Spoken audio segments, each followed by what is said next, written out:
திருவள்ளூர் மாவட்டம் மீஞ்சூர் அருகே நரிக்குறவர் குடியிருப்பை சூழ்ந்த வெள்ள நீர். குழந்தைகள், கர்ப்பிணி பெண்கள் உட்பட பலர் வீட்டை விட்டு வெளியேறி சாலையோர கடைகளின் முன்பே தஞ்சம். உடைமைகள் வெள்ளத்தில் மூழ்கியதால் உணவு கூட இல்லாமல் அவதிப்படும் குடும்பங்கள். குடிநீருடன் மழைநீர் கலந்து நோய் பரவல் அபாயம். என்ன செய்கிறது தமிழக அரசு?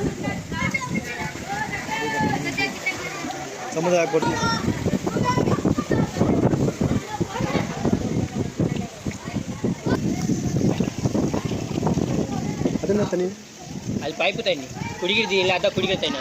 அதான் நம்ம வீட்டு பிரச்சனைக்கு குடிக்கிற தண்ணி பைப் விட்டு அங்கேருந்து பைப் விட்டு குடி கஞ்சிக்கு சாப்பாடு செய்கிறது கஞ்சிக்கு அப்புறம் ரொம்ப பேசி மாறு முடிக்கப்போ முடிக்கிற இப்போ காண்பிக்கணும்.